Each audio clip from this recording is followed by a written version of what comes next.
So welcome. Let that going live. It says we're live. Yes, it's real. It's honest. It's true. Well, hello, everybody. I am Kat Udero, psychic empath, psychic wrangler, and celestial medium. So welcome to Third Eye Salon, where we drop the veils of illusion in order to take a deep and fresh look at reality. Today, we are looking through the veils into the soul of an incredibly successful entrepreneur, but not just that. He's a heart-centered philanthropist. He's an ever-evolving thought leader, and his name is Paul Hutchinson. We are so pleased to have him on the show. But before we say hello to this gentleman and plunge into his new vision of healing the world with infinite love, I want to say hello to our friend, Linda Coulter-Burge. How are you, Linda? Hello, everybody. I'm wonderful, and it's Saturday. What can I say? We're here with you guys. It's beautiful. I'm your live stream chat host, and as always, my policy is to play nice or get out, because we don't have any room for anything less than that divine love and curiosity. So let's keep the conversations going. And so people can find us, please remember, like, share, subscribe, hit that button so that it turns black so you get notifications when we do start. And also check out our podcasts on all of our other channels. The links are below. And if you're interested in working with any of us, those links are also below.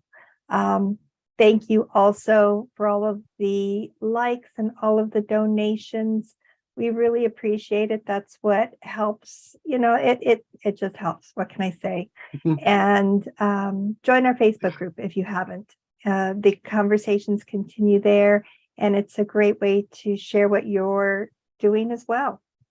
So with that, Paul, thank you for joining us. I'm really excited to talk with you and how you're changing some paradigms on how we deal with some difficult issues. Thank you, Linda. Yeah, we're going to dive into Paul's bio here in just a moment, but we can't forget Miss Rosetta. Now, Rosetta has been on our show before as a guest, but I sneak attacked her last night and asked her if she'd come onto our show because Paul is such a thought leader in terms of learning how to command what you want into the world through your mind, through your decision, through your energy. And Rosetta has been on her own quest, her own journey, and now she has this burgeoning gift, a mantra jewelry, like gifting out into the world that she's doing. So there's a parallel in terms of being able to call in what you want and command it. So I thought this was a lovely compliment to bring in the lovely Rosetta. Thank you. It's wonderful to be here. And I'm so excited to hear about Paul's journey and what he has to offer going forward. So yeah. Beautiful. So please do give us a thumbs up if you're excited to hear about Paul's amazing journey through, we'll get into it, but really through the pits of hell and then out ascending into the spiritual awakening world of light, where he's able to just take both and create a new world where wounds can heal and people can be seen and they can be heard. So give us a thumbs up if you're just excited, maybe just even a touch as excited as I am. So I'm going to do Paul's bio, and then we're going to get right into it. So Paul Hutchinson is the co-founder of Bridge Investment Group with over 40 billion asset under management and 2,000 employees. Paul retired in 2017 to focus his time and resources on philanthropy. Mr. Hutchinson is well known for his inspirational presentations. He has been the keynote speaker to royalty and family office conferences on 6 continents. He is the co-founder, or rather the founder, of the Child Liberation Foundation and has dedicated countless hours and donations to making an impact in the fight against child trafficking. His new books on using intuition and the law of creation to build an empire, as well as rescue thousands of children, will be in bookstores in early 2023. So there's a list of things that he's received. He's received honorary doctorates from 12 universities, knighted by the Knights Templar, received the Ellis Island Medal of Honor 2019. So many things that this is going to be in the description box, so as opposed to me reading it all through these, go check them out. And one of the things we're definitely going to talk about is him being the executive director of the Sound of Freedom, which is about child liberation. But just again, this is a man who has conquered and accomplished over and over again. And that brings me to my core question, Paul, where it's like, what part as a little boy for you when you came and when you decided that, like, I'm going to actually be somebody who's got a big mission? Like, I'm just wondering, like, what the family dynamics were. Was there a relationship with the mother or father that inspired you, or either was like a thing that worked against you and you were like, I'm going to overcome that? Because this big gift has to come from some like mortal, like, punch, you know what I mean? Like, into your life where you wake up at such an early age. Yeah, thank you, Kat.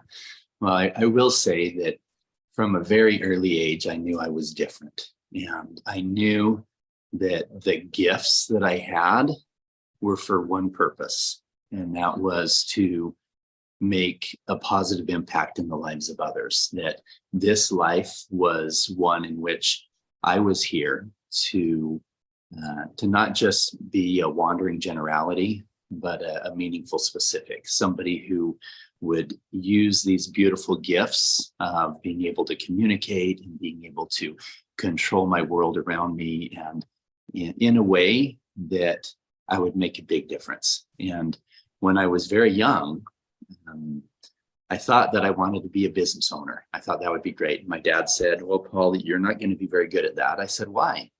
He said, because you're not very good at kissing butt. He said, you have a problem with authority. And in his process of business, he had to work his way up and start at the bottom. And we didn't talk a lot about entrepreneurship. And he said, what about being a doctor? You have a gift in your studies in school. Maybe you can be a doctor. So I looked at all the different things that I could do as a doctor. And I decided at about 10 years old that I wanted to be not a regular doctor, but a surgeon. Not a regular surgeon, but a heart surgeon. Not a regular heart surgeon, but one that operates on children. I wanted to be a pediatric cardiologist.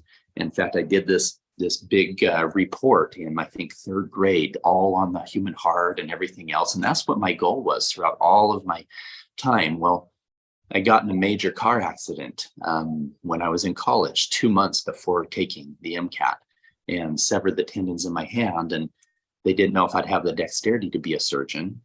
They said, Paul, you can be a regular doctor. And my answer was this. I said, I don't want to be a regular anything. If I'm going to be a garbage man, I'm going to own the dump. I have one shot at this. I'm going to do it right. I didn't understand. I have lots of shots at this, but at the time I thought, this is my life mission, is to do it and do it big. And so I changed my major to business and communication, and ended up building some beautiful businesses that really did make a powerful impact. But all the way fast forward today, now as being a retired philanthropist, I truly believe that I've reached my 10-year-old mission of being a heart surgeon on children. Not just the children, but I've come to an understanding recently, and this is why we're going public with a lot of this, that just my role is not just to rescue a 10-year-old from the clutches of a trafficker in Ecuador. My role is to rescue the 10-year-old inside of every 30, 40, 50-year-old man or woman who had childhood trauma, who's been carrying this pain for so long. And I can truly help them transform their lives in ways where they can heal. And so I see myself today as that heart surgeon, that child heart surgeon today, and it's been a beautiful path. Wow, that's a really nice through line to be able to look back, and it's still incredible to me that as a 10-year-old boy, you were like, I'll be a heart surgeon for children. Like, why? Like, that is so big. Like, doctor, sure, but like, when a movie star, I'm going to be this thing. It was so specific. I'm wondering where this like love of children, even as a child, like, is that something you can speak to? I was the oldest of 5 kids. I had 4 younger sisters, and loved them immensely. Still do. Wonderful souls. And I was picked on as a kid a lot. I had really bad buck teeth. I got I got in a little sledding accident, and when I loosened all of them, and when they came back together, I couldn't even shut my mouth without my bottom lip going underneath my top ones. I was called Bucky, and I didn't really have. I didn't have any trauma in the home. My parents had a beautiful setting wherein we were protected from, a lot of the challenges that unfortunately a lot of kids have. But I felt a love for all people. And I knew that people were going through even more than I did. I knew that there were people who were hurting more than me, who had home lives that were super challenging. And but I was young and didn't know how to help, didn't know how to talk to them. So that's where that started. And then fast forward, and I was maybe 13, 14 years old and wasn't super popular, trying to figure out life. And I went to my dad and I said, Dad, I want to know how to, all these kids are way cooler than me. How do I make friends, and how do I become successful? What do I do? And he gave me two gifts. One of them was Dale Carnegie's book, How to Win Friends and Influence People. And it talked about how every person that you are with is 1,000 times more concerned with themselves than they are you. And if you can change your paradigm and every single conversation be supremely interested in that person and their life and their heart, then those relationships, you don't get love by trying to get love. You get love by giving away love. And then the Psychology of Achievement by Brian Tracy changed my paradigm of understanding things that were not seen, and understanding that you could literally create a world of abundance, or a world of scarcity, or a world of love, or a world of hate by your thoughts. It's not just your actions, but it's your words and your thoughts that are creating this beautiful experience. And so understanding at 14 years old the power, and I listened to those tapes so many times that it was those audio cassette tapes so many times that it almost every one of them broke. And I wanted to listen to them. I didn't have any money to buy more, so I would take them out and I'd figure out how to tape that little part together and screw it back in with a little pencil and listen to it all again and hope it didn't get sucked into my Walkman. But over and over again in seeing, wow, if I just look in the mirror and instead of repeat to myself over and over what those kids said, Bucky, you're ugly, you're whatever, you're this, instead changing my paradigm and saying, Paul, no, you've got a big heart.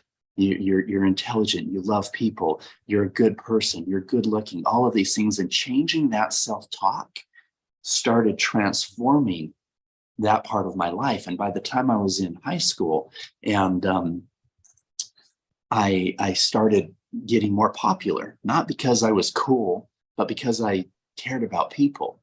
And I remember we had I think 4,000 people. It was a pretty big school, high school. And I ran for student body vice president. And I lost by 4 votes. And they recounted it multiple times. They said it was the closest election they ever had. And I was kind of upset because 4 of my closest friends didn't even vote. And so I was like, guys. But the principal came to me and said, Paul, we were all hoping that you would win. We love your heart. We love what you're doing with your life, but we have something greater. And I said, well, what's that? They said, we'd like you to help start a program here at the school called the Peer Leadership Team that's going to help children with issues at home. If they come and talk about domestic abuse with a teacher, by law, they're required to turn it into the law enforcement. But if they talk to a peer, then it's different. You can help them with drug and alcohol abuse and suicide type kids and things like that. And so they brought me in as the president of this peer leadership team instead of being the vice president of the student body. And they said, you need to put together a team that can really bring people together. And I handpicked. I wasn't an athlete. I was connected with all of them. So I brought a real popular athlete and a real popular rocker and a real popular waver and a real popular kid that was super smart, and brought all these different factions together as my core team. And we're able to help so many kids throughout that next year in dealing with internal issues. And so, and that all came from that transformation that started when I realized that everything started here and here. It's so powerful. It's just, it speaks to the heart that you came in with. You're hanging out with psychics and empaths, so we're tuning into you on these bigger levels, and it speaks to what your soul came in with, and how it was crafted, and how you crafted your finely pointed. So before the show, as I was tuning in, incidentally, like they called you, my celestial family called you an empathic master. And so there's this piece of you that is able to feel, because you came at the world with so much love. There's a piece of you that's able to discern, God, automatically, because you don't hold. I don't mean to tune in and give you a reading. I'm going to open it up to questions here. It's just that it's like I can feel that you are able to tune into people and know right where they're at and right what they need, because you don't have an agenda. Like your only agenda was to figure out how to be here successfully, and it led you into listening to your heart, which already came in so radiant with so much compassion. That is what I'm tuning into, and so I just it's one of the reasons why I'm so excited that you're here, because of what you're bringing in and how you're amplifying it through this larger work that we're going to talk about. But I want to open the floor to Miss Linda and Miss Rosetta if there's any thoughts, feedback, questions. Yeah, I have questions, because probably one of the weirdos here that's pretty politically oriented in looking at how we change the system. And I see so many attacks on schools and teachers and what they're able to talk about. And it's like empathy seems to be the enemy right now in a lot of thoughts. And I love that even back then you got it, that was key. And it seems like this is a way of helping support kids in school through kids. I had a similar program. Do you know how prevalent that is throughout our country right now? Or are there resources if people are watching this to help do that in their own schools? Yeah, I know that the program that we started back then in the 80s continued to grow, and there were a lot more peer leadership type things that were going on. We had a situation where it was sad, but it was interesting. I was in my AP calculus program. I was taking all college classes in my high school in my senior year. There wasn't any more ones I needed to graduate. And it was right before a test, a pretty big one that was pretty much determining your grade for the quarter. And the principal came in and whispered to the teacher, and the teacher asked me to come up. And I came up, and this class had just barely started. My test had one question answered, and the teacher took the test, and he put an A at the top of it. I'm like, this is my whole quarter. And he said, you need to go help something. And one of the really popular kids that year had committed suicide the night before, and all these kids came to school and were finding out about this travesty. And I don't know why he knew that I was so much more needed there to guide these kids and to help them through their pain. You don't just put an A on somebody's most important test of the quarter, And after that, they realized how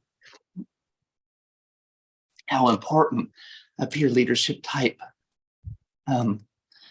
program was, and that got expanded out into so many other schools. In terms of the, where things are today, I had a very special reading recently in which she said, Paul, she said, I see your materials being taught in schools worldwide.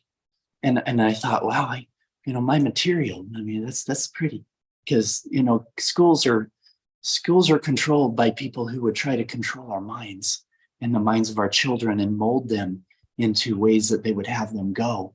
And my material is all from the heart, and it's all things that you don't teach in school. So that was super interesting to me.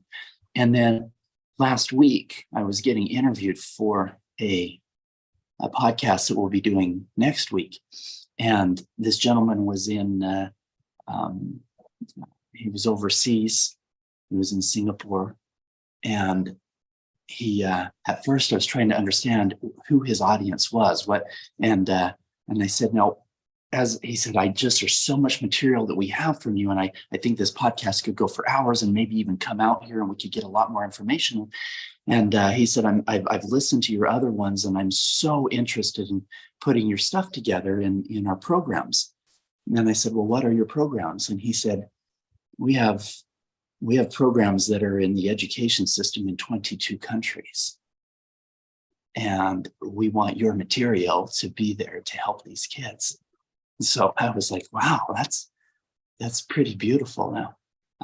So anyway, that in terms of where things are going, yes, Linda, I believe that these principles of leading from the heart, of understanding this divine light of truth that each one of us have inside of us, and the ability to use that light to direct us in areas of our life, and the fact that it's not just a receiver, it's a transmitter, and our ability to create. It's not just the law of attraction, it in reality is the law of creation, and what we say and what we do and what we think can create this world. And so I'm super excited about the fact that medium saw that, and I had no idea how that would happen.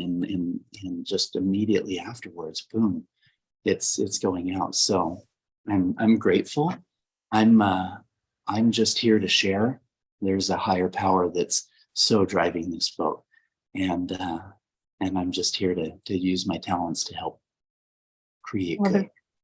The reason I asked is because I saw that as well, and I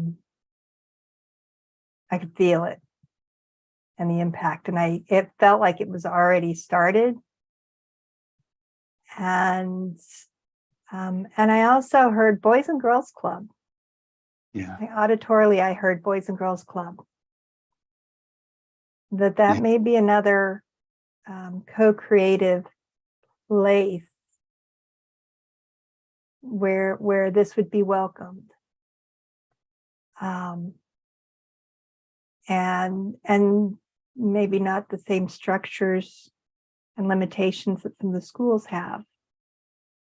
But yeah, I very much was feeling that. And I've seen many people try this over the years, but it's like this one feels like it came into landing. Yeah. I have some. I've been infinitely blessed in ways that give me access and resources and connections that a lot of people don't have. Right. And those relationships, those connections, and that credibility gives me a platform, and that we can really, really do some good with. And on the note of the Boys and Girls Club, that age is so important to what I see as the most important part of my work. So, just to touch on the darkness side, I've been in the pit of hell. I've physically rescued.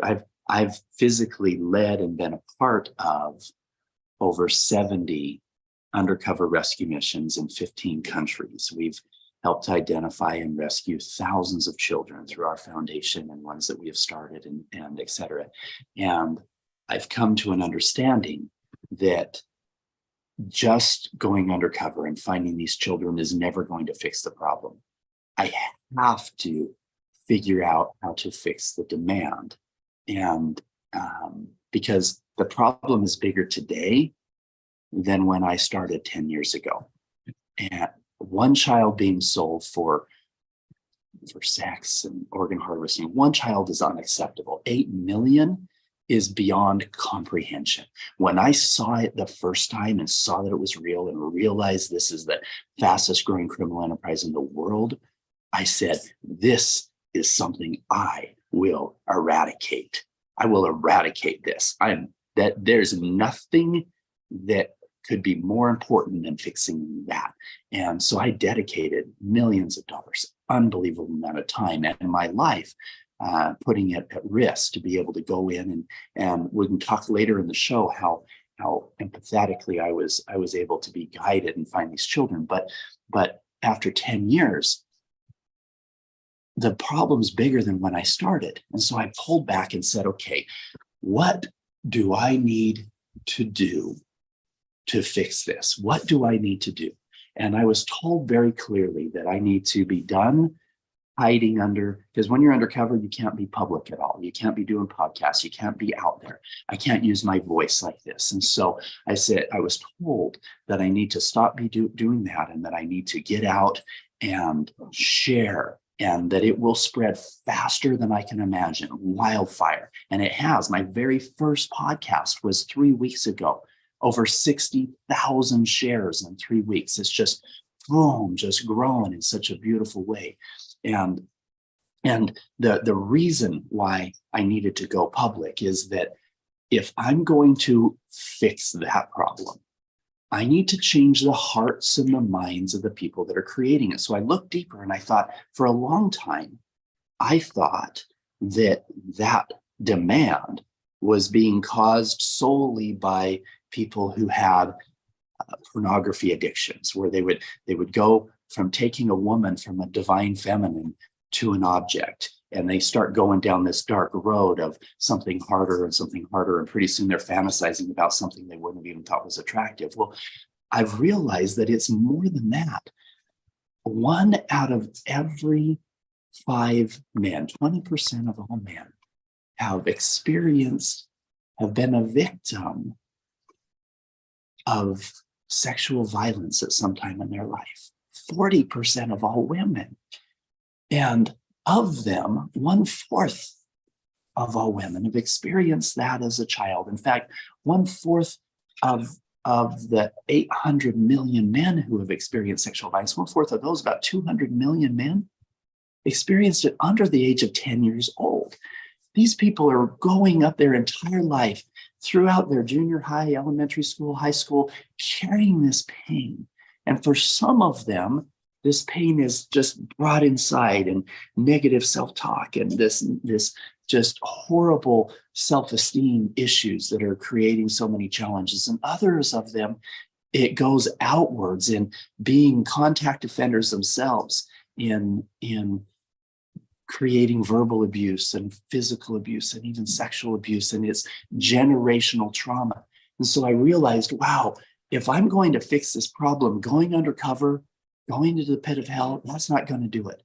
I need to help people heal. I need to help them let go of that negative energy that was put onto them by somebody who was hurt themselves, and help them heal, help them see themselves as a child of light, help them see themselves as pure and perfect, regardless of what happened to them, and forgive other people and forgive themselves. Now, and not hold on to that pain. If I can do that, then I can fix this problem before people become contact offenders. We can save millions of children, not just 20 at a time.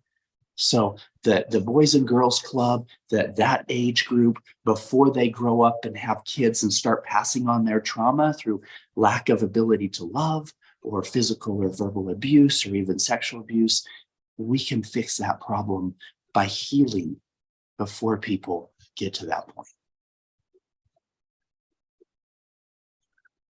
So everyone just take a breath here for a moment. Thank you, Paul. Yeah, this is Can I just say something? Because this can be a really, for those, we may have people watching who have suffered from this. And I just want you to know that we're thinking of you as well in this process. And we hold you close in our hearts. And we are sending you healing through this process as well. And if this is too difficult, feel free to step back. But this is about healing as well. And what we can do internally to change not what happened to you, but how it affects you now. And that's what Paul's all about. Yeah. Thank you, Linda. I think that was really thank you for being the voice to that. I appreciate that. Ms. Rosetta, did you have a question or a reflection that you'd like to share at this juncture?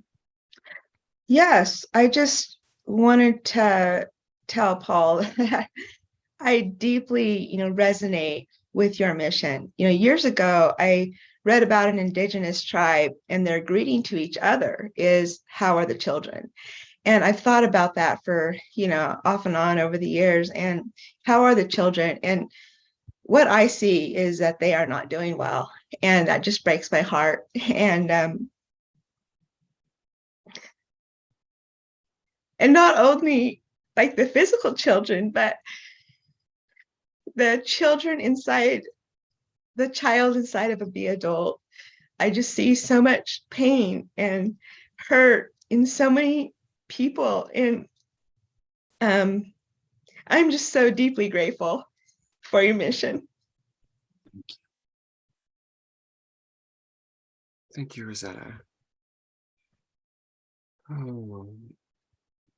want to lean in just a little bit to the, I think we need to talk about, even though it's hard, and again, everyone honor your boundaries, but I think we need to talk about child trafficking and the culture of that we have in America, because if it weren't for the demand, there would be no supply. And so would you just open the window for us, because it seems to be wealthy American businessmen, and I would say that probably goes into the political arena as well, in terms of politicians who are experiencing this choice in their life. I'm wondering if you could kind of expand on that and give us a little bit more of a close-up. Absolutely. The reason I was recruited into this work, not only do I have a special set of skills from a previous life, but I fit the profile of what the traffickers were used to. They, after my first rescue mission, it transformed my life. The most beautiful part of my life up to that time was after the agents came and stormed the party and arrested everybody, and Child Protective Services people came in with the children, and they started laughing and they started singing with these children. And that sound of freedom versus the crying that I heard half an hour before was the most beautiful sound that I ever heard. And I started crying, and I turned to the Attorney General that was with me, and he said, I said, "Sean," I said, "I've changed my whole life. I've spent my whole life making rich people richer. I want to make a difference. I want to write a check. What do you need?" And he said, "Paul," he said, "unfortunately, the majority of demand for this horrible act here in second and third world countries comes from wealthy businessmen and politicians and connected people in first world countries." He said, "I can't teach my Navy SEALs how to wear a $4,000 suit and a $50,000 watch and negotiate a multi-million-dollar deal." He said, "And I haven't found that ultra successful businessman who has the skills and the heart that you have to be able to do this." He said, "If you're willing to be the bait, I'll change your whole life."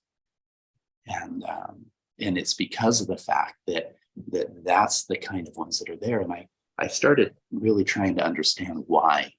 And I came to realize that, if a little boy was was abused at 10, 9, 8 years old. And he grows up and he's got low self-esteem, but then he's like, oh, I'm going to do something with my life, whatever, and goes out and works hard and tries to overcompensate for what's going on inside of his inner child, and overcompensates in a way where he goes out and conquers the world and has a whole bunch of money. Now, ego and pride take center stage. And when ego and pride take that center stage, and you've already done everything else, you've built a big company, you've conquered this, you conquered that, whatever.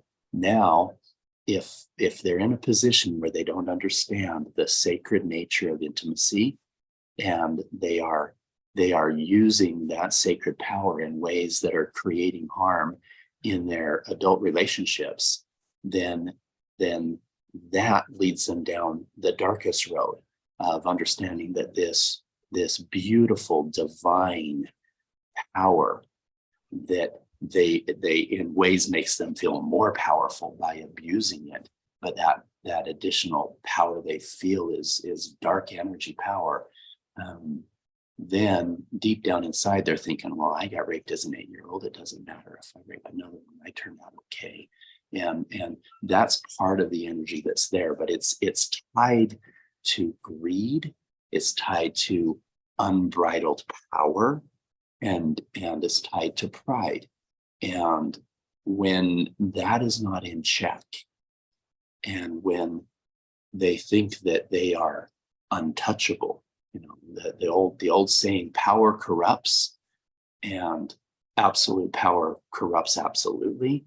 And if somebody isn't living from a true heart-centered space, and if they haven't gone through their transformation of letting go of that egotistical view of the world around them, and if they have misused this sacred power of intimate ascension, then that's exactly what's creating the demand.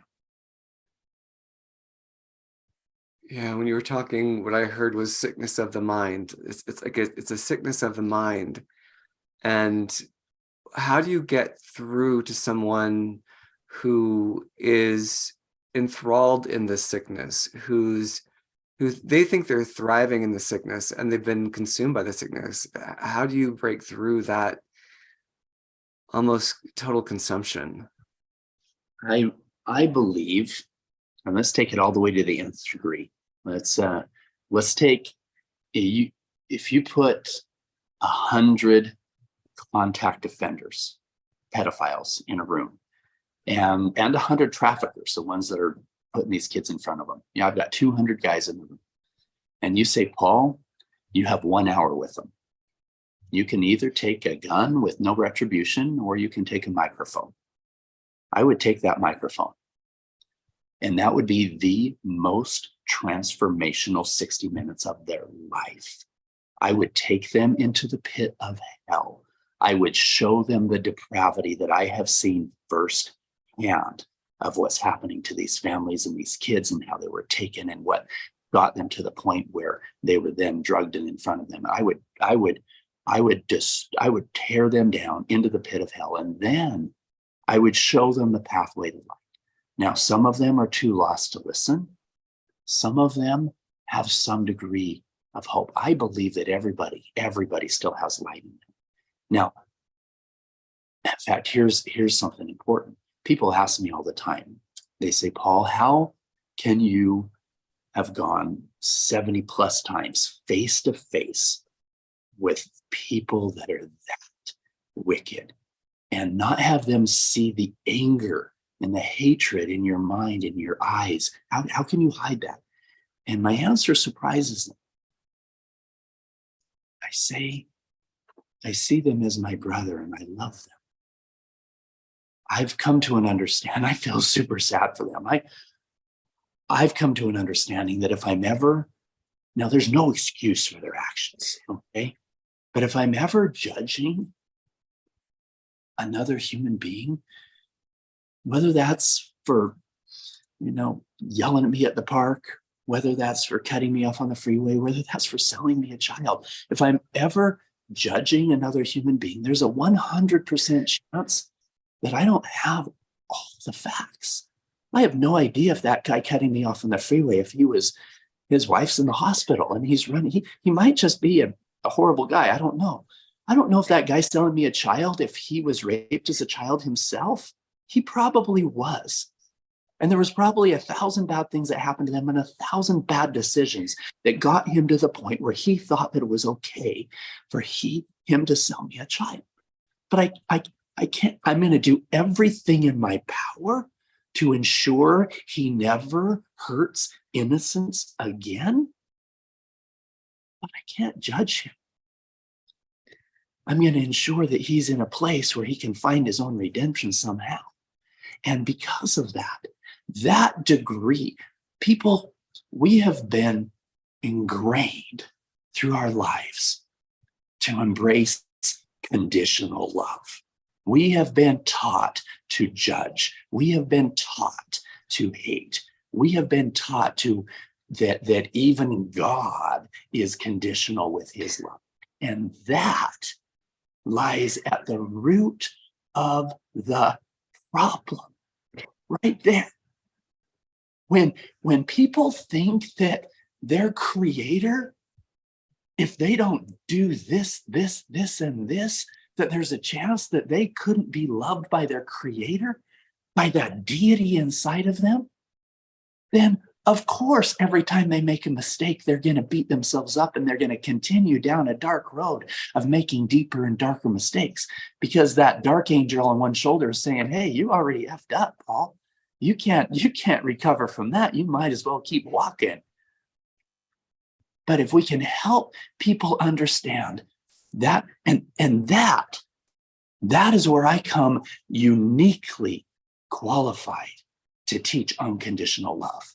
Because there isn't anything that I can imagine worse than somebody selling a child or something like that. Everything in my body in the beginning was like, I don't want to just shoot these guys. And maybe they do need to be removed. That energy needs to be removed in order for them to not interfere with progress and light and ascension and innocence. But being able to get to the point where I can show infinite, unconditional love for somebody like that allows me to teach that principle on a larger scale.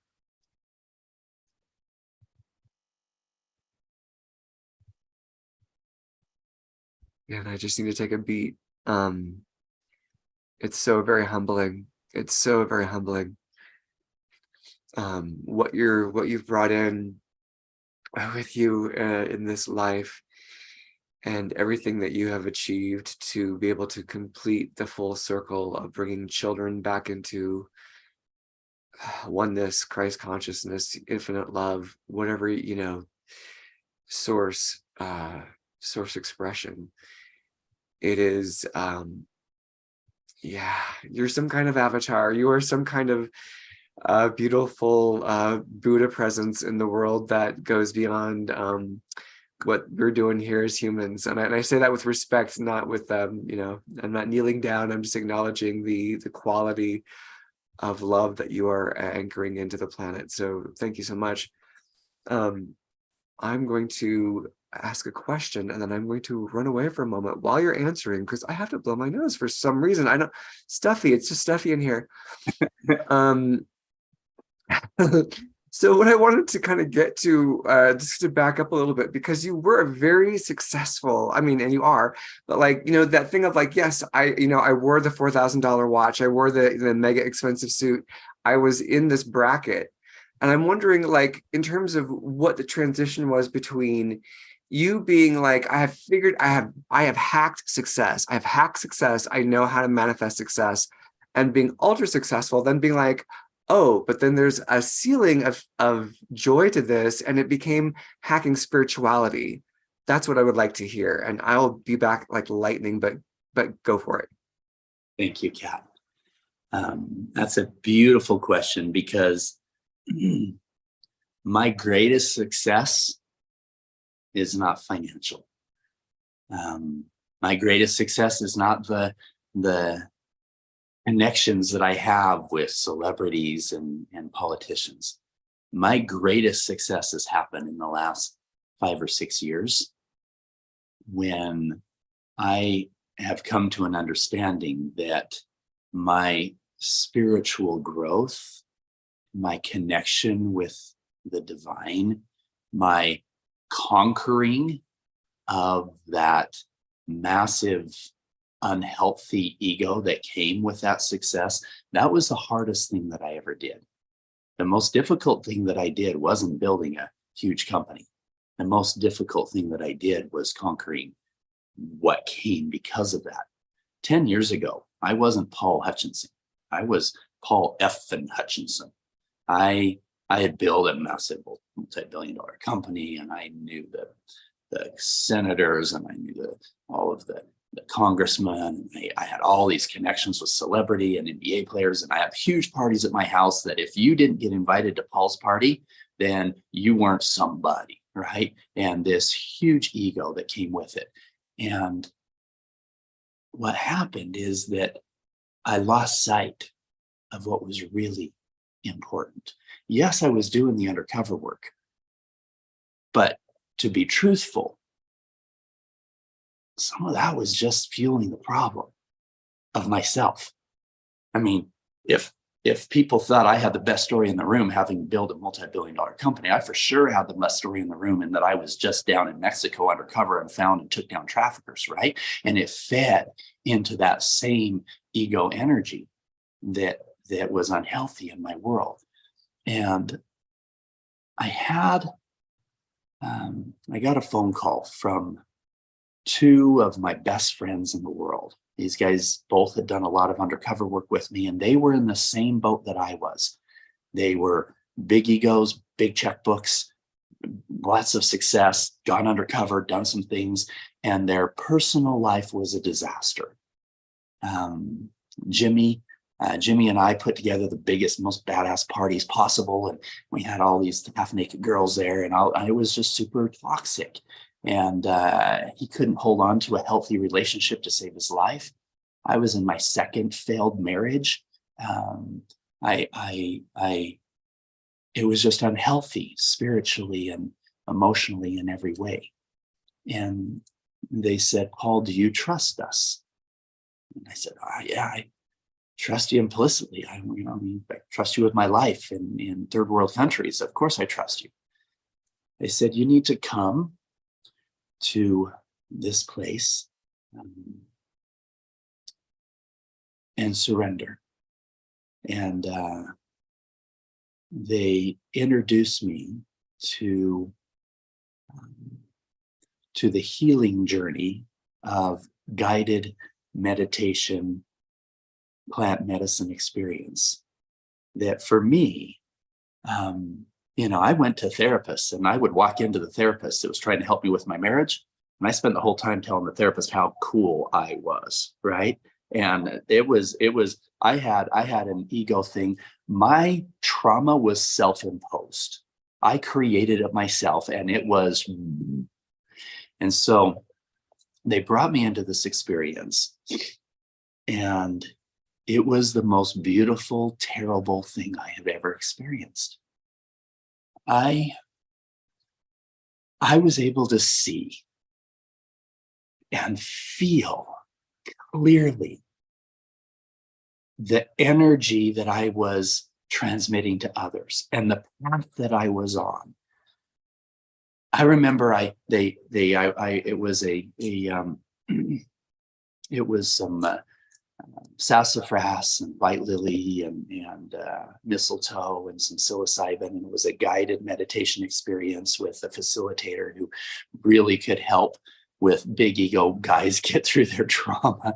And they had this sound bed thing that the energy of the music was coming through the speakers and the sound. And I had gotten into this deep meditative state, and I was battling with this dark side of myself I had never used my sexual energy in ways to, in anything that was that could be arrested, but I sure wasn't in control of it. I was using it irresponsibly with girlfriends and, relationships that I really didn't care about.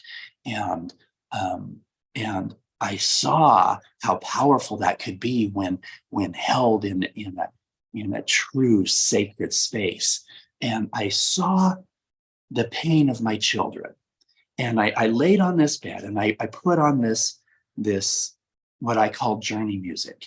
And I was laying there on this platform, and I could feel it not coming through my ears, but through my body, every bone of my body. I could feel the reverberation of this meditative music. And I closed my eyes and I went deeper into the darkest abyss of hell than I have ever felt. I was so deep.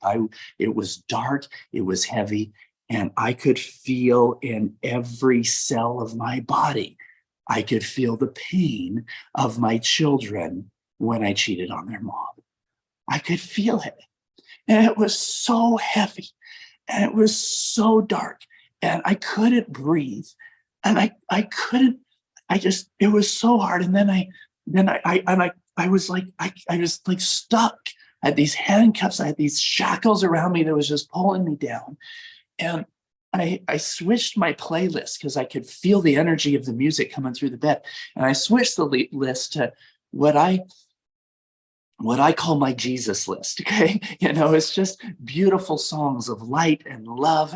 And boom, I changed it to that. And I felt myself lifting out of this darkness and all of this crap shedding off of me and falling off of my body and the handcuffs coming off. And I was like, wow, I'm so glad I'm not there. But then I thought, maybe you need to learn your lesson, Paul. So I changed my music back to the boom, boom, the meditative stuff. And I went back down again in this meditative journey experience facilitated by the plant medicine. And boom, I was down, and it was so dark and it was so heavy. And I let myself stay there until I couldn't stand it anymore. And then I switched the songs again and boom, pulled it back out. And by being able to truly feel how other people felt, and I took myself into each person in my life that I knew that me acting out of integrity had negatively affected their life in some way. And each one of them, I took myself to the point where I could feel the pain of my lack of integrity. I could feel the pain of me not being in a place of centered light, of not being in a heart space.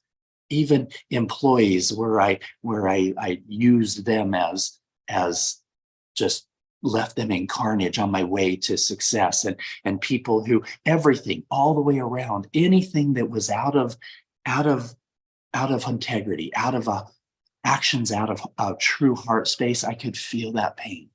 And that started this journey towards light and progression in a way that literally transformed my life. For me, that was a huge turning point. And since that time, I have facilitated and led 39 of those guided meditative journey experienced. We've gone to Mexico and Colombia and Peru. I took a whole group 3 weeks ago, me and Jimmy, one of the guys that first brought this to me. We are helping to sponsor the new legislation to legalize some of these healing tools here in Utah, getting them approved through the FDA. And these things, unfortunately, were thrown under the bus in the late 60s and classified as Schedule 1, thinking that they're evil and dark, and yet there's no cases of overdose or addictions. And there's such beautiful tools necessary to break down the walls of somebody like me that were impenetrable walls. I mean, I had therapists for years trying to take sledgehammers to that wall with no dents whatsoever.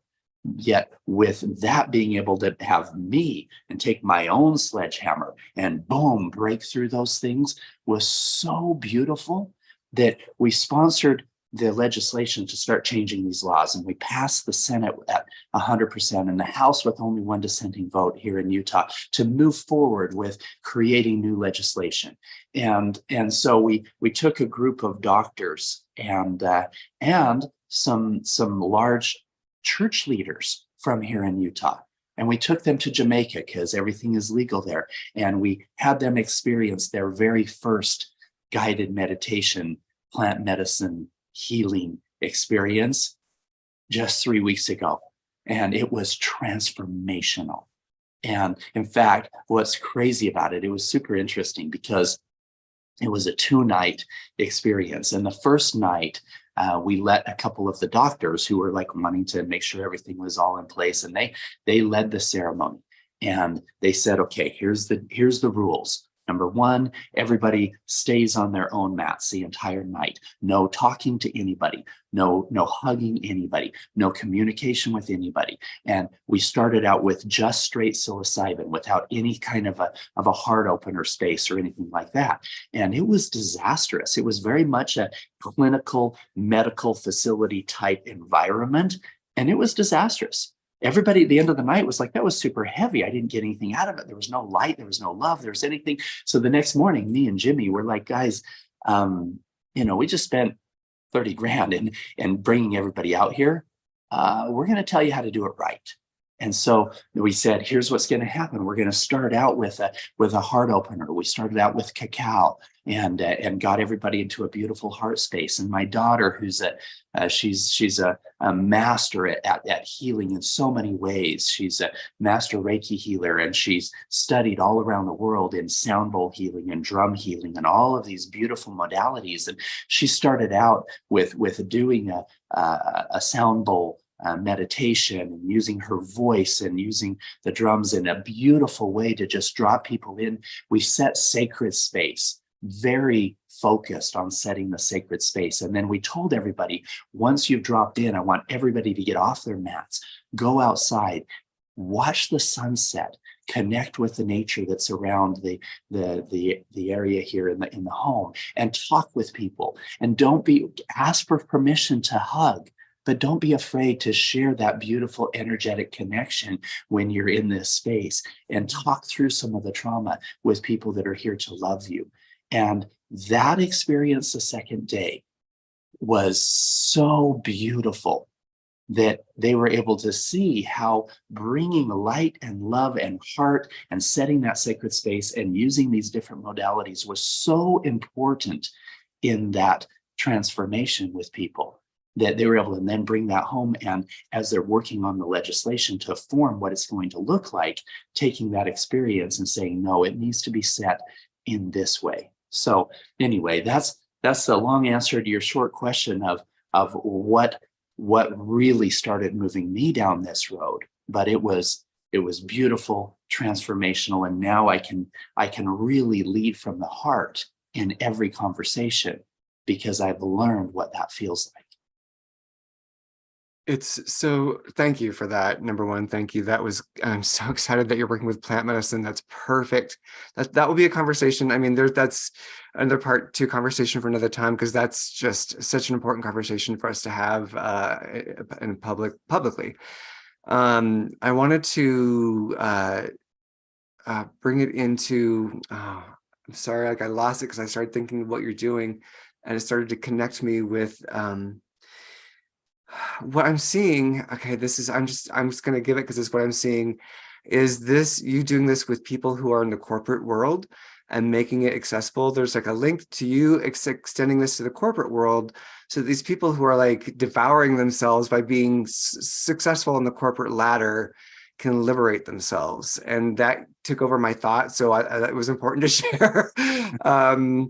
So I just give that out for whatever that feels for you. And I'll open the door, the windows, the doors, everything. We'll open it all open for Rosetta and Linda. If you have questions for Mr. Paul or reflections at this juncture. Wow. I think there's still so much disinformation, and I love that you brought up how the very clinical approach doesn't work. that setting is so important, and that connection, because and this is coming from hearing it secondhand, because I haven't done it. But from everyone I've talked with, it's the environment. My husband's a baby of the 70s, grew up in Haight-Ashbury during the 70s, right? And he always said that the environment was what made the trip. Bad environment, bad trip. And that you need to have that support in that process. So really having that safe protocol that clinicians can understand is so important to bring it into the mainstream, and to have that kind of success. I heard that from a local doctor, that he had somebody that he knew had a bad experience because it was all clinical, and literally, like, the clinic had him in something that resembled a dental chair. Yeah, who's going to have a good experience in that environment, right? So we have a long ways to go, and I love that you're helping to bring that awareness into it, because I don't think it's the medicine that's the problem. It's the way it's being introduced. Yeah, absolutely. Thank you, Linda. So I do have something. I watched a couple videos with you in it yesterday, and I guess the pervading question or thought that I have is, when people are coming out of a negative situation, our first words, our first thought is to let them know how much they're loved, and that is important. And but it seems like, so normal people just start saying, oh, we love you. They want to right away say, I love you, to let them know that they're loved. And it seems like the word love is so lightly used, and it's used to control and situations and justify unkind actions. And, just thinking about my own healing process, if somebody said, I love you, I was out of there as fast and as far as I could be. And so, some words that really resonated with me, and to where I could, start thinking about things in a different way, is I appreciate you. And give them something, quantifiable and qualifiable, that speaks to the value that they bring to the world. I appreciate how kind you are to animals. I appreciate the light that I see inside of you. And you're like, oh, really? I have light in me? Wow, I didn't know that. So it can bring up a different conversation when we start,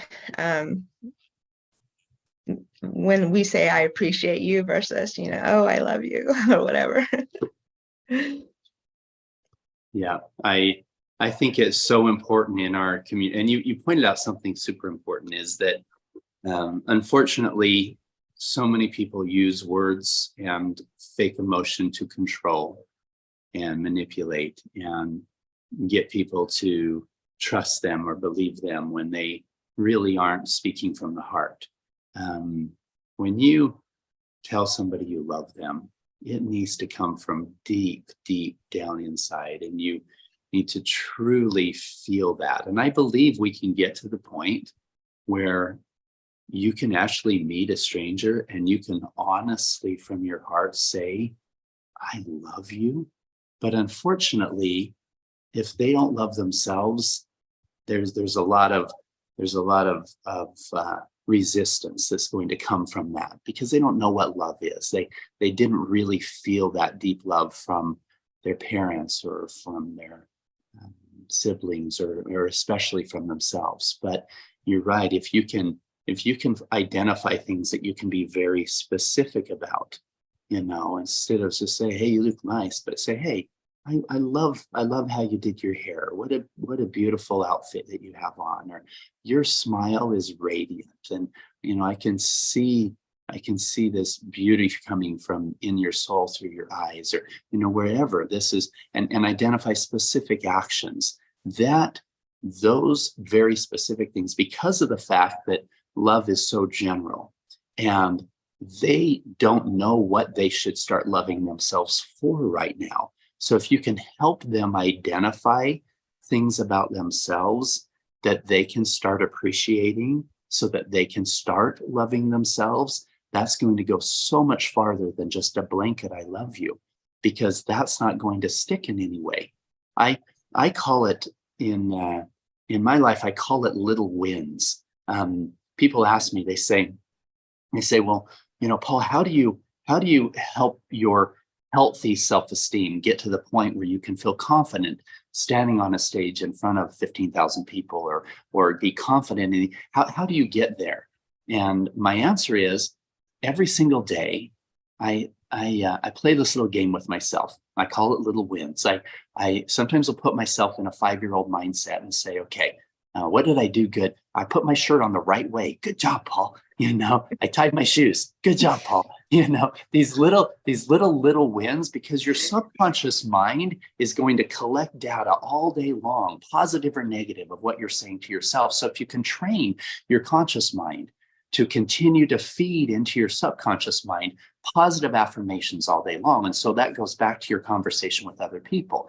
If you can identify little wins for themselves, little things that they can take as nuggets of, yes, I did dress well today. Yes, my hair is beautiful. Yes, I do have a beautiful smile. Yes, my heart is showing up when I'm helping people. Yes, that thing that I did today for that lady and helping her with whatever, that those are things that they may not be acknowledging to themselves because they have so much negative self-talk, that giving them tools of things that they can love themselves for is a super important way to get them to start feeling that love. And then eventually, yes, you can, once they've allowed their heart to open and expand and accept those appreciations that you're giving them, then they can start to accept this blanket level of unconditional love.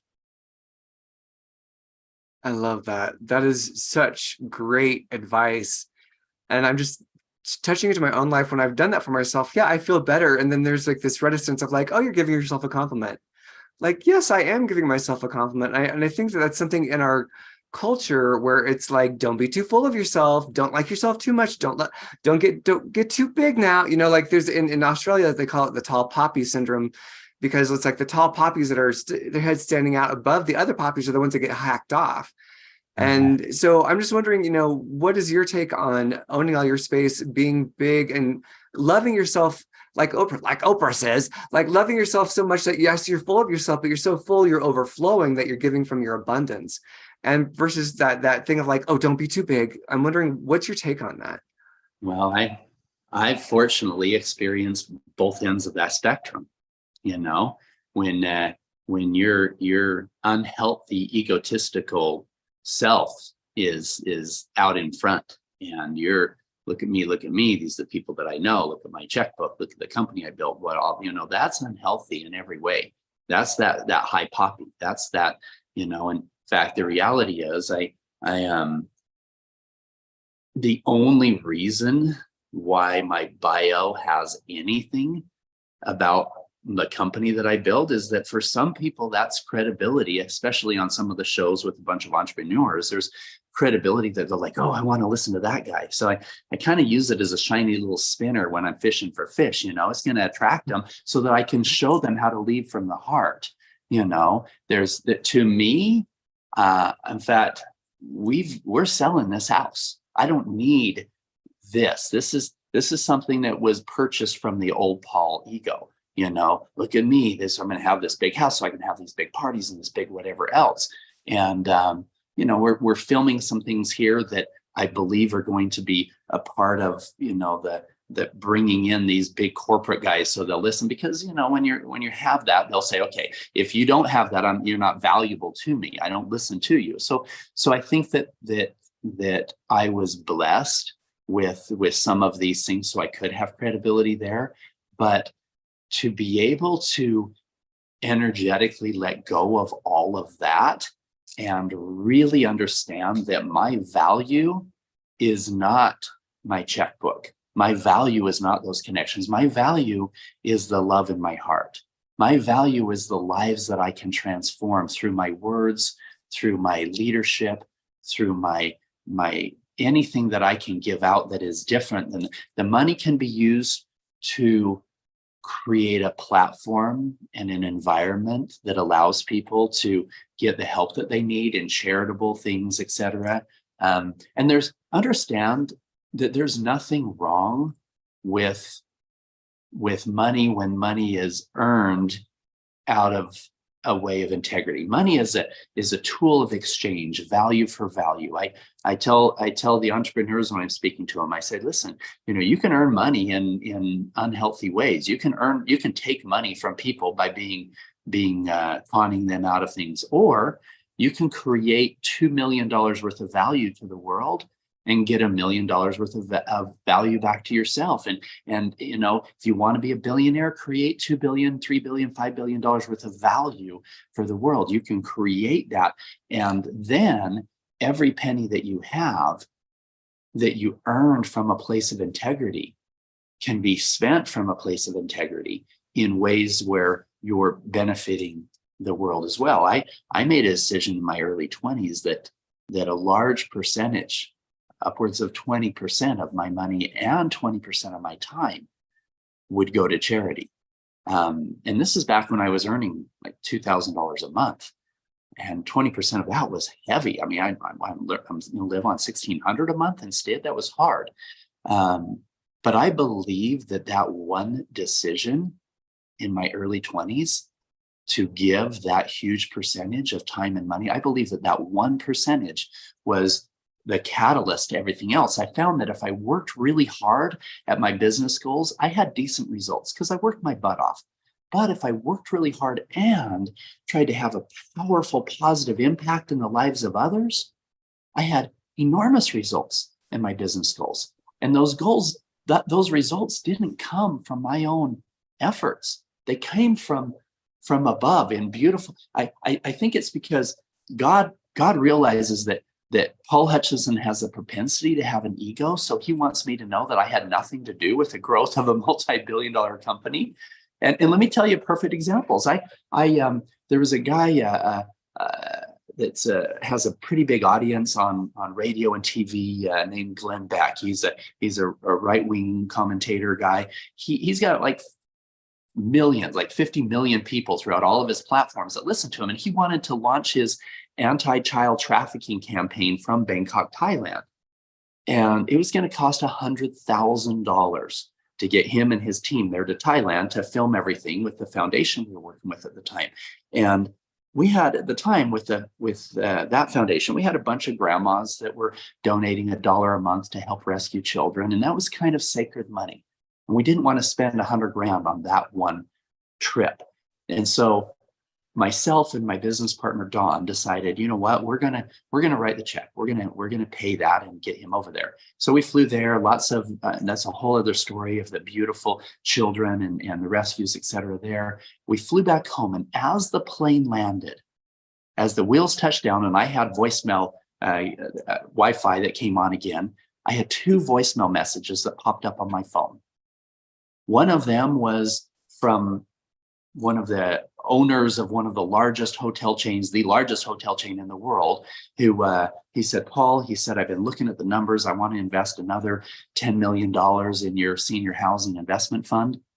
And the other one was from owner of gas stations throughout the world, massive, and even a bigger number. And the 2 voicemails that I got, my income multiples exceeded what I just donated to help bring millions of eyes to the child trafficking. And it happened every single time. Wow. And I tell people I'm not that charitable. I just need help running my companies. And there's a higher power that's that's very better than I am. And so by coming from that space of heart and that charity, so back to your answer. And I kind of took a couple little side roads there on money, but it is so important to have healthy inner dialogue.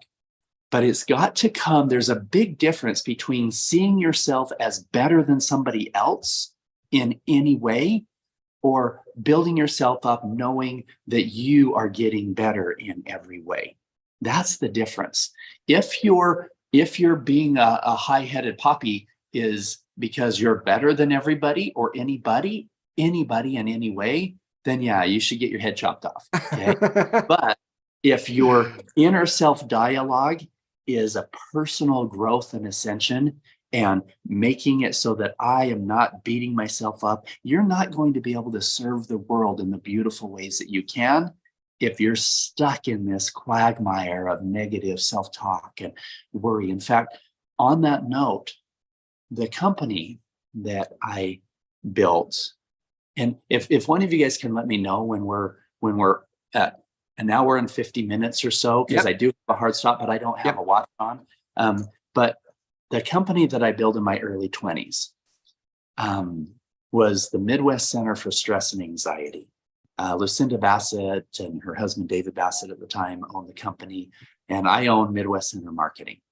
And we had a cognitive restructuring program that helped people overcome the negative habit patterns of thought that were creating anxiety and depression in the first place.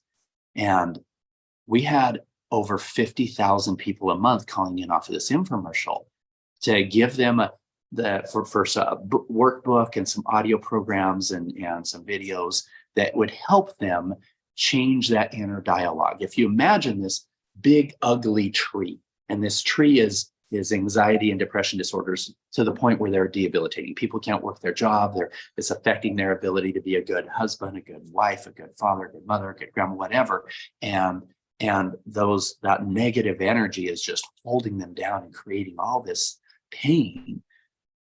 Drug companies are throwing blankets over the top of these branches, and they're just temporary. They're making billions of dollars a year, just feeding you full of a bunch of crap. The roots of the problem are negative self-talk and worry and what if thinking and negative expectations, or the perceptions we have of ourselves, or our coping skills in dealing with stress. These are all things that can be changed. By changing the negative self-talk, you can literally change your life. And so we'd have this 12-week program, and people would get this program. But then the problem is that the very thing that we were fighting stopped people from even using the tools that they had just bought. It's a negative spiral where I don't believe it's even that I'm worthy of it. I don't believe that it's going to work for me. And that negative self-talk was what was creating the challenges. And so we put together a personal coaching program and our coaches weren't therapists and psychiatrists. Our coaches were peers, just like in high school when I had that peer leadership team where people could open up and talk. We found loving human beings who had been through the anxiety and depression themselves, who had overcome it, and using our tools in doing so. Then we lined them up as a personal coach, and we had a 97% success rate. We had a 100% money back guarantee. If they didn't, at the end of the 12 weeks, it was a $2,000 program, which was a lot of money back in the 90s. And if they didn't overcome it to the point where they could live a normal life and get off their medication, then we would give them their money back 100%. And only 3% of the people didn't get the help they needed. That was one of the highest success rates of any therapy office anywhere in the country. And it's because we gave them that missing ingredient, which was belief. Once we gave them that belief, because they're working with somebody who's been there, then they're able to take that and apply those principles and change that negative self-talk and literally transform their lives. So just to touch on a couple of things there. Just skimming the surface of all of the magnificent things you've done in the world. So let's shift this in. We've got Alicia asks a question, but I think this is going to tie into this because you've got a book that you're putting out called Are You Listening? And I know you've also got, we like 15 minutes left with you. So I'm just wondering if you can talk to us about Nepal. I think it's Nepal. And if you could talk to us how that happened, if you're willing, and then the book that's kind of really, being birthed in all of this. Absolutely. So this is a beautiful experience. So I was asked a while ago to come and speak to a group of royalty and world leaders and influencers in Abu Dhabi. And it was a family office conference, a bunch of billionaire families and stuff. And I was, because my trajectory of my life has changed, I don't need to go speak in front of billionaire families to have them invest in my fund. I'm fully retired and out of the fund completely. And so I was in deep meditation and asking, is this something I should do? And my process is I pray for about 5 or 10 minutes, and then I do a deep breath work exercise, very just in-depth breath work. And then I'm in a comfortable place on a bed with a bunch of pillows. So I'm not laying flat, but I'm not sitting up. And I do full sensory deprivation. I stick a eye thing over here, and I have good Bose headphones on, but I'm not listening to any music with a beat or words. I listen to things that are like either sound bowls or 432 hertz, and something that's just a beautiful meditative space that's not interfering with what's coming in. And then I hook up a recorder right here, and then I do just a little bit of hape, which is, if people don't know what that is, that's just it's a sacred blessed tobacco type thing. You just do a sniff, and it activates this. I can feel the tingling in all my fingers, and I lay down and I relax, and then I verbalize putting myself somewhere. I see a room completely filled with light, and with light all around. I can see the world, I can see everything, and I invite into this room, and then I invite my higher self, I invite God. I see this stream of light, and then I just ask questions, and then the questions and the answers just come. And there's so many beautiful truths that are coming that are answers, because so many times when we get into meditation or we pray, and our mind just gets thinking about the football game tomorrow and all this other crap, and it's so confusing. And so I got into this beautiful space, and one of the questions that I asked, I said, God, am I supposed to go? Should I go to Abu Dhabi? This is a lot of time out of my focus and everything else. Should I go? And then the answer came, yes, you should go. There will be people in the audience who are people of influence and power, who will be inspired, who can open doors for you. However, the most important meetings will not be at the conference at all. There will be other people that you will meet. Just say yes. Any opportunity to connect with anybody, just say yes. And I'm thinking, okay, that's super easy advice. Just say yes. I mean, I don't know anybody in Abu Dhabi right now, just the people at the conference, but I'm just going to say yes. And so we flew and landed in Dubai. And when I landed, there was a text message that came up from somebody who said, hey, I heard that you're in Dubai. There's somebody I'd love you to meet. And they have this business idea they want to run by you. And I'm thinking, I don't really want to look at another business idea. I'm focused on this message. I'm on this mission. I'm not investing. And but I was told very specifically, just say yes. I'm like, okay, yes, type yes. And she said, okay, I'll line you up with this guy. And she gets me in touch with him, and he gives me this address. And so we take the Uber to this address, and it's right at the base of Palm Island in Abu Dhabi, this huge island that looks like a huge palm tree. And at the base of it, there's a bunch of super yachts.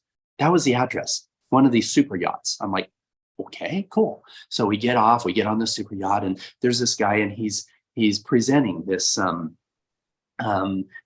wonderful idea, beautiful. In fact, we very well may help him with it. It's on using graphene technology and batteries and stuff. So I'm looking at it, but then down walks some guys that are super, super wealthy in cryptocurrency, like really wealthy and very connected. One of them that ran for president at one time and all this stuff. And these guys, I'm like, wow, there's some pretty big players here. And they're like, hey, tell us about you and whatever. And I'm telling them about the charity work. And it was beautiful because these guys, with all their big influence and connections, were getting very connected with the charity work and how they could help. But then, I mean, these guys were who's who type people. And I'm sitting on this couch with this one Bitcoin billionaire guy. And all of a sudden this hush comes over the room. I'm like, what happened? You know, this hush comes over the room, and he looks at me, the Bitcoin guy, he says, oh, this guy that just walked in, we've been trying to we heard he was in town. We wanted him to come over and meet everybody. He's like the reincarnated Buddha. Now I found out later that, you know, only the Dalai Lama is the reincarnated Buddha, but this guy was identified as a child, as this holy child, and he's now grown up, and he's speaking he's pretty much the voice of world peace. He's going around speaking to the United Nations. He was just barely up in Switzerland, in Davos, Switzerland, speaking to the forum up there, and all these powerful people are having him come and speak as world peace. So they all get up and they go talk to him, and he's just kind of feeling energy, and then he feels me. And he comes, that's the only way I can see it. He comes and he sits down at the couch right next to me, right where those guys were sitting. He takes that seat. And he said, I want to get to know you. And we start talking about what I feel my mission is and moving forward. And these other guys were sitting on the chairs around it. But he was just super focused right here, to the point where they all left. It was just me and him for the next couple hours. And after this couple hours, he stands up. And he says, I have to go now. I was only here for a couple hours. And he gives me this huge hug. And he said, Paul, I was directed to be here so that I could meet you. He said, you have a very powerful voice and a very big mission. He said, your background, your financial background, your rescue missions, he said, they carry weight in the Western world. And there's billions of people, billions of Christians, and even Muslims that will listen to you because of your association there. He said, you have a platform, you have a voice, you have a big mission. He said, I would like to invite you to start traveling with me and going and meeting people and helping to speak and spread this message of healing and world peace in a way that hasn't been done before. And I said, I don't know that I'm ready. I can't walk into a room and have a hush come over the room just by my presence. And he said, you're very close. He said, I will train you.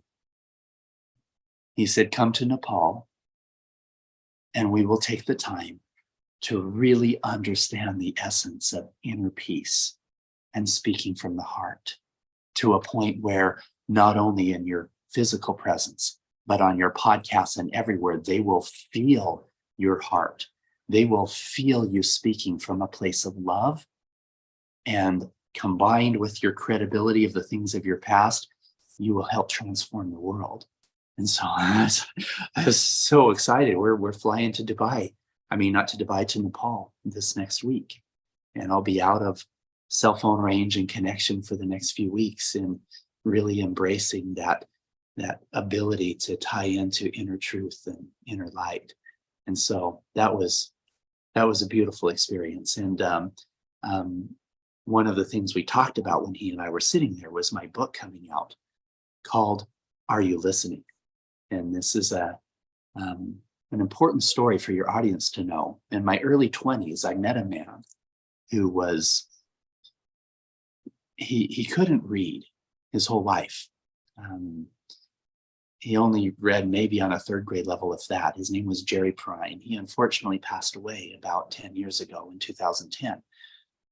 But his mother was in a mental institution. His father was an alcoholic. He is a life of crime, and he didn't ever finish school, didn't even finish elementary school. And yet he was the inventor of over 300 life-saving medical devices. He was the inventor of the original software that voice recognition was, that IBM used. The first version of voice recognition was built off of. He was the inventor of all of these things. And we sat down. I had the beautiful privilege of spending a lunch with him. And we sat down and he said, Paul, he said, you could have an IQ at 200 if you wanted. I'm like, what? First of all, I don't think you can change your IQ. And second of all, I'm really not that smart. I worked really hard for my grades and I didn't even get a scholarship. He goes, no, he said, the difference between me and you is that I listen better than you. I said, you listen better than me? He said, no, I listen better than you. And he touched his heart. He said, most people discount their intuitions because they know not from where they came. They believe that they came from their limited knowledge of the books they've read and they look in the mirror and they don't trust that guy in the mirror. So how could anything beautiful and true come out of them that could guide their lives? He said, when they realize that those truths come from a place of infinite expansion and truth, and when they understand that every single one of us are truly connected heart to heart to heart, when they realize that we're connected not only to each other, but to the entire earth and the entire universe. And he asked me, he said, Paul, he said, do you think that I invented those medical devices? I said, well, you have the patents, right? He goes, yeah. I said, you invented them then? He goes, no, I didn't. I said, you stole them? He said, well, kind of. He said, how long has the universe been around? I said, millions of years. He said, billions upon billions of years. He said, those medical devices were invented billions of years ago. I was a better listener than you. He said, there are countless musical works of art that were written note perfect the first time because they were already written. He said, there are certain people where the veil is thinner. They're especially people in the arts where they're able to use their creative energy to bring down beautiful truths. He said, when you learn to listen from the heart and take away all of this noise that's everywhere around you and get into this really beautiful place of tuning in, you will be led and guided, and beautiful things will come into this world through you that will literally transform the world. And so my book, Are You Listening?, starts with talking about that story, but goes into the fact that in every single one of these rescue missions, I wasn't following logic and protocol. I was listening. And I have hundreds of stories of building the company, of finding the children, of everything, where tuning into this beautiful light of truth that every single person is born with, and teaching them that we live in this world of confusion and fake news on all sides and people lying to us, that all we have to do is go inside and we have this beautiful ability to find that truth. So that should be out soon. In fact, if people want updates on where things are going, you can go to soulhealer007.com. I bought that domain, soulhealer007. And that'll point you to, right now it's just pointing to my social media, but that will have a lot more information of those things coming out. So soulhealer007.com. .com. Oh my God, that branding is so on point. I just have to say, as somebody who loves marketing, that is some good branding.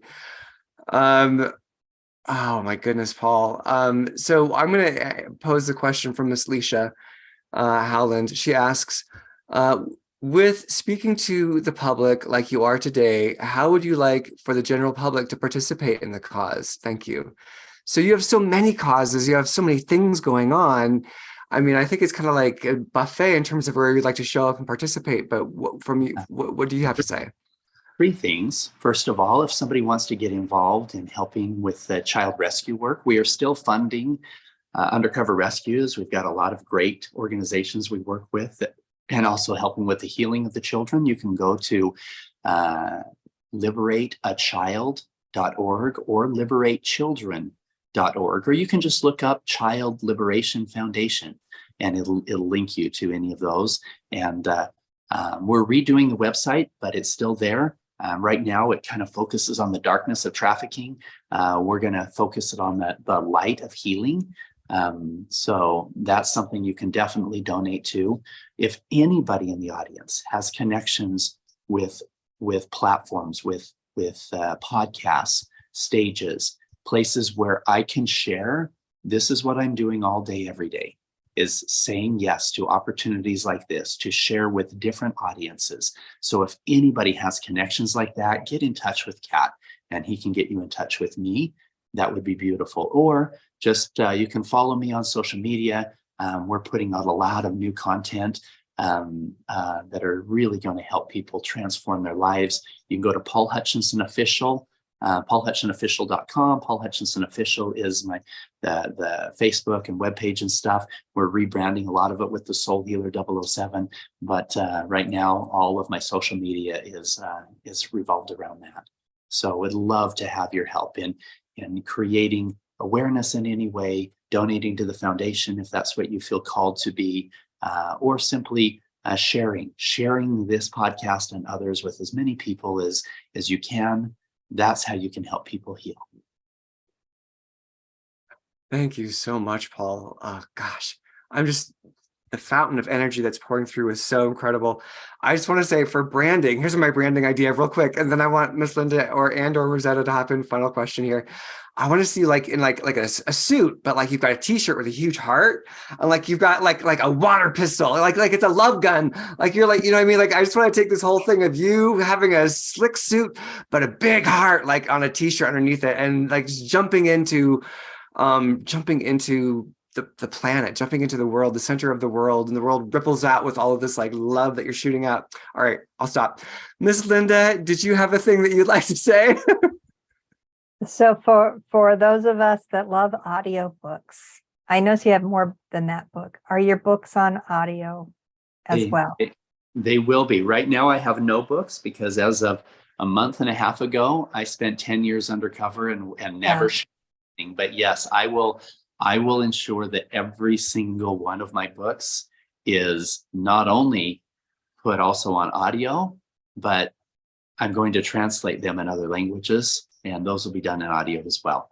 So yes, I promise you I will have a version for you. Thank you, Linda. Thank you, Miss Linda. Ms. Rosetta, did you have a final thought, reflection, question in the last 4 minutes?